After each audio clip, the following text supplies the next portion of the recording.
Hey there everyone, welcome back to another Ark Survival Ascended video. As always, I'm Captain Beefy. This is the Game Vault, and we've got another creature spotlight that we're going to do today, and this is another aquatic creature.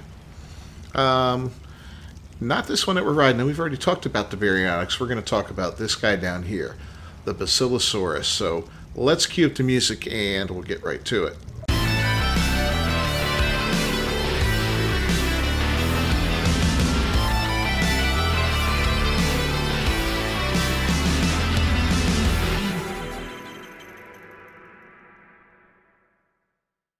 Alright, so the basal is and that's what we're going to call that creature from now on in this video, is a passive tame, meaning we have to sneak up to it and feed it kibble.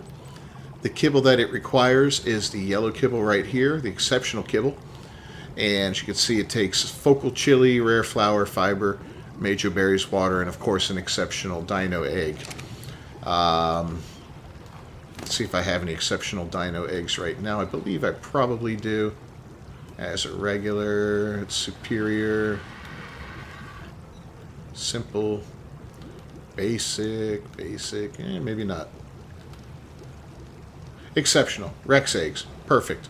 Got 1,000 of them, so technically, if I had all the rest of the stuff, I could make 1,000 of that right now. And the focal chili, we'll take a look at that real quick. Here's the focal chili, amber berries, citronella, major berries, azul berries, cooked meat, and tinto berries.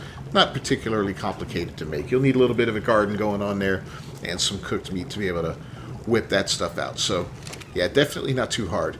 And let's take a look at the actual saddle itself and to see when you can make that. It's not an early game tame by any stretch of the imagination. One, it is a water tame. So, you know, it takes a little bit to get down into there. And two, yeah, level 60 to actually get the saddle. 250 fiber, 55 metal ingots, and 200 hide. Not particularly expensive, but, you know, not particularly cheap either, but definitely doable. And especially by the time you hit level 60, none of that should be an issue, right? So these guys are found throughout the island. And I happen to live in an area where they do seem to spawn on a fairly regular basis. Let me go ahead and gear up real quick. Now, if you watched our live stream last night, oof, I usually have a bunch of baryonyx on me, and yeah, they're all dead for the most part. They're all dead. I got new ones coming. We tried to do the cave over here, the easier of the two caves, and it was a mess. The megalodons overspawned in there at amazing numbers. I hate having to kill this thing, but we're going to have to. So yeah, we got wrecked in there. We got completely wrecked. There were alphas, all kinds of stuff, and it just destroyed us. I died, and I managed to recover almost everything, but I did lose my basal that I had. We bred up basals, and I lost a few berries. Hobbit lost some berries. We're breeding up new berries for everybody, basically. I got to make some new saddles and all that. But in the meantime, I want to talk about the basal, because the basal is the mount of choice for underwater exploration. It's immune to jellyfish stings. You know, you won't get dismounted by that. You won't get grabbed by a Tusiteuthis, the big squid. You know, it will not grab you on that, and it, you know, generally it's a very tanky creature, has a pretty high health pool. It can be set up to inflict a lot of damage. It can carry a lot of weight, you know, and the stamina is okay. It recovers quickly, at least. It may not have the best stamina in the world, but it does recover that stamina fairly nicely. All right, we should be somewhere around here. So yeah, on our way up to the actual cave that we were so brutalized in. And if you haven't seen it, man, look at last night's live stream. It was an epic battle, man. I mean, we took that cave inch by inch until a miscalculation and a friendly fire ended the adventure, unfortunately. But it is what it is, you know. We will take that cave again with some new creatures, so. Anyways, I'm going to continue to look around for a basal. I really honestly don't care what level we find. Do I even have... Yeah, I do have a pod on me. Okay. Yeah, I honestly don't care what level we find because we've got breeders right now. So, but I do want to show you the process of how this thing works. And it's one of the more frustrating passive tames, but again, definitely worth it. So, we'll talk to you soon.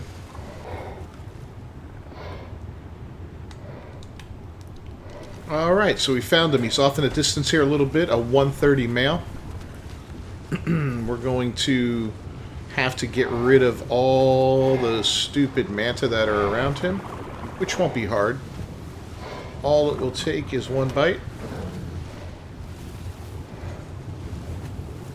Oh, not even. Okay. There we go. Let's get these guys all killed off.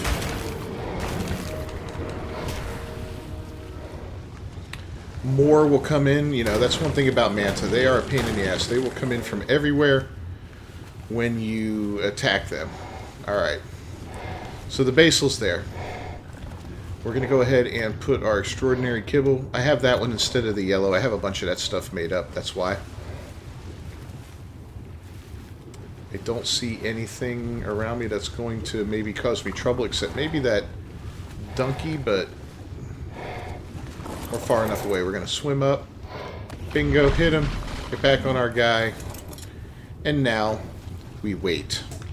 Now it takes, I would say, God, 10 to 15 minutes roughly before he's ready for his second feeding. So yeah, we're going to have to sit for a bit. I'll let you know how long it takes. So we'll catch up when he's ready to eat again. Alright, it's time. So there's the second feeding. It took about 14 minutes in between feedings, roughly. I'm looking at my timer here. And yeah, that's what it took. So the first and second feeding take a long time. And in the meantime, this guy's going to go up and down, up and down. So you just kind of want to stay around him. Things aren't going to aggro onto him. You know, if megalodons come around, they're not going to attack him. Stuff like that's not going to happen. It's not like a lot of above ground tames where you got to worry about that kind of stuff. This guy just kind of does his own thing.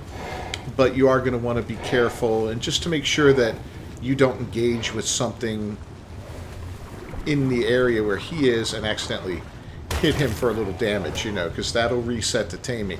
It won't ruin the effectiveness of it. It will, what it will do instead is reset it to 0% taming, which is, yeah, kind of just as bad. As you can see, he's going way down there. And I'm kind of cautious to go way, way down on a single berry, but I think we'll be alright. This next feeding shouldn't take too long.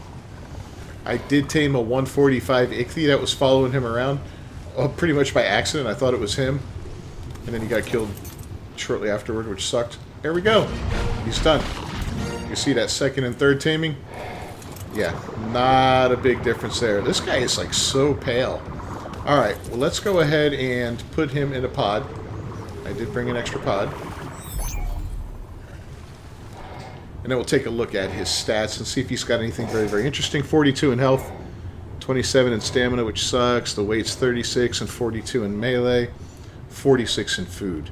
Yeah, that's his best stat. So nothing spectacular there, but definitely not bad. We'll add him to the breeding stock. I'll see if he's got any stats that are higher than one of our basic breeders. And if he does, then cool. You know, we can maybe extract a stat off of him. Oh, look, we have another one. And add it to that guy. Level 10.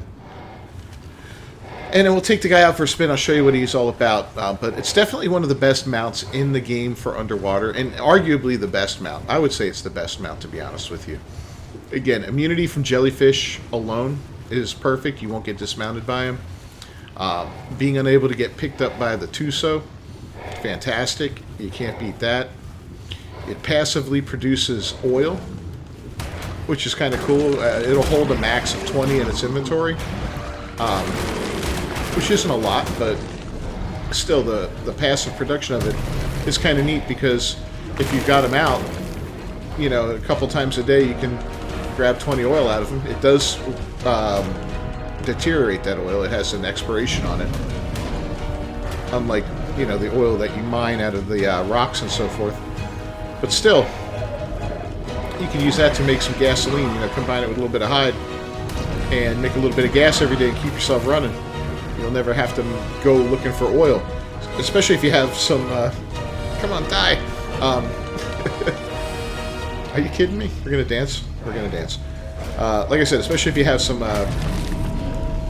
beetles too. So anyway, I'll meet you back at the base, and we'll take a look at these guys and see what they're all about.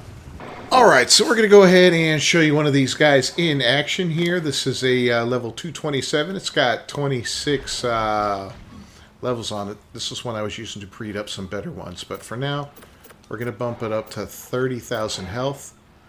And there we go. Pump the rest of this into melee, just to kind of show you what it's about. This is a very basic one, not a fully... there's no mutations or anything like that. It's been imprinted, but I don't have an imprinting percentage on it because I was using it for breeding, so it doesn't have any bonuses. The basal is very straightforward. Has one attack, that's the R2. It's a bite attack. Now, when it gets down low, I want to show you what happens when it gets down really low and deep into the water.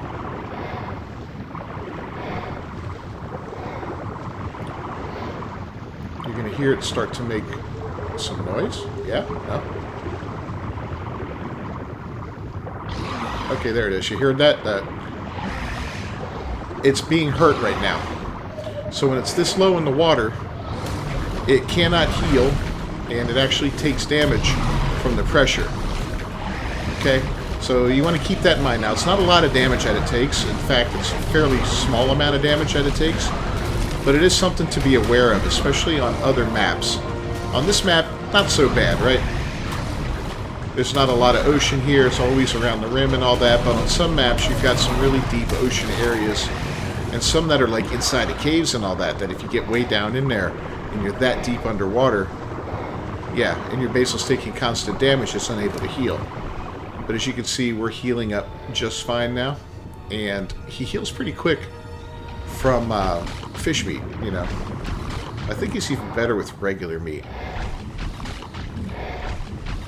So it's a creature that does heal up very, very quickly. Now you're also going to notice down at the bottom there's a little shield.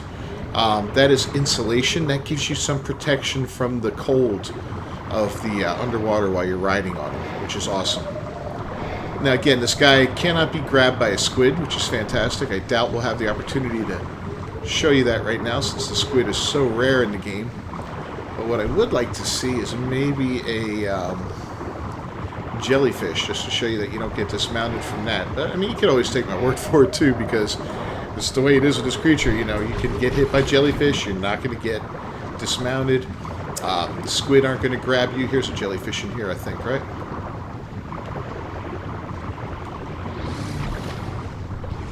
See the blue lighting.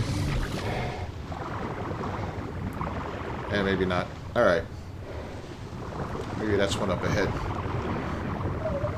Yeah, they tend to be a little weak on the stamina side, so I'd recommend, you know, yeah, there we go, here's a jellyfish. So I would recommend, you know, pumping some points into stamina, or maybe going for mutations in stamina. The health at 30,000 is good, but more health would be even better. And of course, melee. And as you can see, we're doing 272 damage right there, which is not, you know, spectacular, but then again, it's not horrible either, right? You know, it's a decent amount of damage, but yeah, overall, one of the best mounts in the game. This is the guy you're going to want to run the 2 caves on this map. Now, earlier tonight, we ran the easier of the 2 caves, the one here, right over here, and we got our asses handed to us. As you can see, my last death was right there. That's inside that cave. And there's a bad overspawn going on in there. Tons of Megalodon, like countless numbers of Megalodon. If you watch last night's live stream, you'll see what it was all about. It was just absolutely disgusting. I got mauled, and yeah, it was so bad. But, you know, under normal circumstances, one of these guys with a good saddle and an imprint, some levels put into him, you can run those caves pretty easy on a solo run. You know, you might have to be a little cautious, not be foolish and rush ahead too fast, because sometimes they do double or triple up on alphas in there, but otherwise, not that bad. You know, an alpha with a half dozen sharks would hurt, An alpha with dozens of sharks? Yeah, that was absolutely brutal. What was this guy? Alright, well, looks like we're going to have to eat him.